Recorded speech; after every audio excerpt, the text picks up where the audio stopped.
In a world obsessed with loud displays of success, flashy cars, diamond-studded watches, and luxury brands screaming for attention, there exists a quiet, powerful philosophy deeply rooted in the Japanese way of life.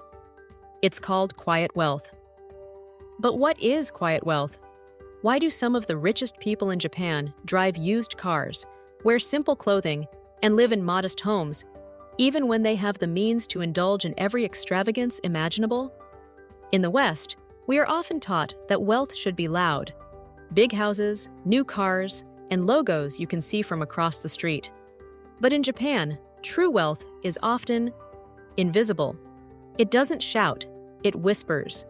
Today, on East and West Shared Stories, we're diving into this subtle but powerful concept, a silent form of wealth that doesn't rely on status symbols, but rather inner values, long-term vision, and a deep understanding of fulfillment.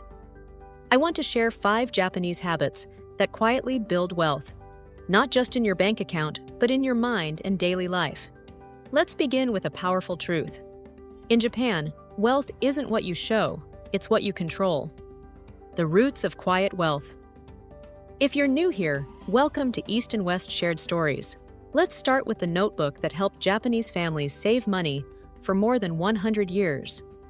To understand this, we must look back at traditional Japanese values, shaped by centuries of Zen Buddhism, Shintoism, and the samurai code of Bushido. These philosophies emphasize humility, discipline, minimalism, and internal peace over external validation. The Japanese call it mottainai, which loosely translates to "what a waste." This concept isn't just about avoiding physical waste, it's a way of life. It teaches respect for resources, moderation in consumption, and appreciation for what one already has. In the West, we often associate wealth with visibility. In the East, especially in Japan, true wealth is discreet. The man eating soba noodles beside you in a ramen shop might be a billionaire, but you'd never know, because he doesn't need you to know. Who practices quiet wealth? Let's take the example of Yvon Chouinard. Though not Japanese, he embodies this philosophy. The billionaire founder of Patagonia gave away his company to fight climate change and still wears old clothes. In Japan, this mindset is more common than you think. Take Tadashi Yanai, the founder of Uniqlo. Despite being one of the richest people in Japan, his public appearances are unassuming. He rarely flaunts luxury, preferring simplicity and restraint. He once said, "Clothing should be simple, life should be simple." Or consider the philosophy behind Muji, a global Japanese brand whose name literally means no brand. Its success is built on quality, minimalism, and function, without bold logos or loud advertising. That's the essence of quiet wealth. The silent principles behind it. So what defines quiet wealth? There are 5 principles we can explore. Point 1. Kakeibo, the art of mindful budgeting. The first habit is called kakeibo. It began in 1904, when Japan's first female journalist, Hani Motoko, created a simple household account book so families could finally control their money.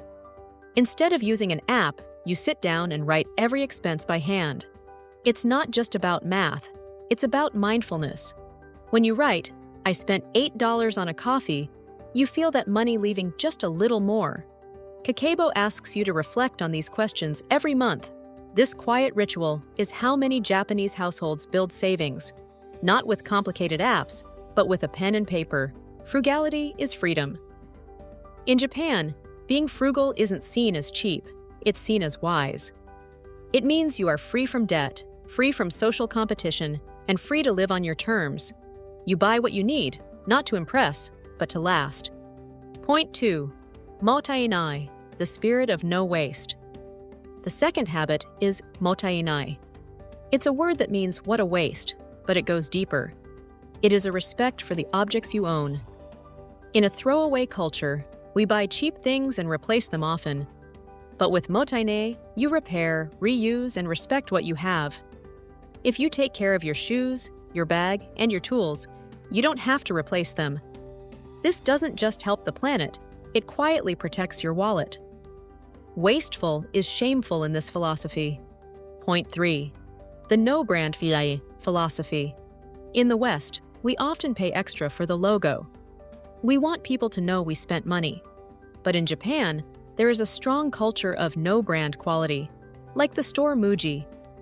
The idea is simple: don't pay to be a walking advertisement. Wealthy people often buy high-quality materials, but they don't need the label to prove it.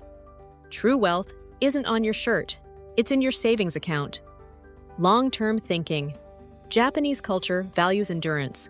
Whether it's the craftsmanship of a 100-year-old company or the patience to invest slowly over decades, wealth is a slow-growing tree, not a lottery ticket. Non-display of riches. Wealth is not to be flaunted.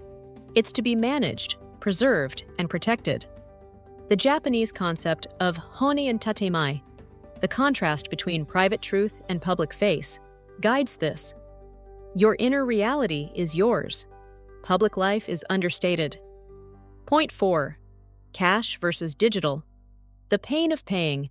Japan is still a very cash-heavy society compared to the US. Psychologists call this the pain of paying. When you tap a card, it doesn't feel like real money. It's too easy. But when you hand over a 10,000 yen note, you feel a tiny sting. You hesitate. That hesitation stops you from impulse buying. Using cash naturally slows down your spending. Point 5. Chizoku. Knowing enough. Finally, the most important concept, chizoku. This is a Buddhist idea that means he is rich who knows he has enough. Western culture often says, more, more, more. Chizoku asks, what if you already have enough? When you stop racing for more, you stop spending money to impress strangers. Investing in harmony. The rich in Japan don't just invest in stocks or real estate. They invest in relationships, health, traditions, and mental peace. A wealthy person is someone whose family is strong, whose work is meaningful, and whose time is his own. Legacy over luxury or quiet.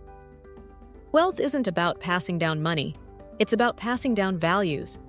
Children of wealthy Japanese families often grow up with discipline and humility, not indulgence.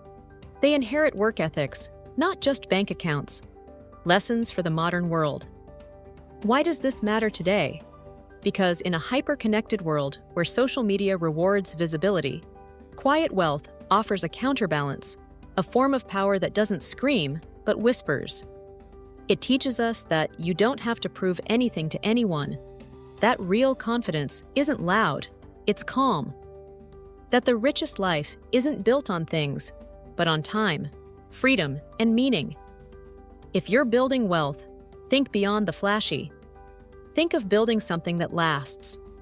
Something you don't need to show off to be proud of. So, true wealth isn't what you show to the world, it's what you keep for yourself. Kakebo, motaenai, and knowing enough. The beauty of quiet wealth is that it's available to anyone, because it's a mindset, not a bank balance. You may not have millions now, but you can have freedom, peace, and purpose. And that's the most precious wealth of all. Which of these habits would you try? Let me know in the comments below. At East and West Shared Stories, we believe in bridging the ancient wisdom of the East with the fast-paced dreams of the West. The Japanese art of quiet wealth reminds us that still waters run deep, that you can build a rich life, not just in dollars, but in dignity. In the end, quiet wealth isn't about hiding. It's about choosing not to be owned by what you own. It's about being free. Thank you for watching and listening. If this story inspired you, don't forget to subscribe and share. Until next time, build quietly, live wisely, and stay grounded. And maybe, just maybe, the quietest wealth is the loudest message you can send.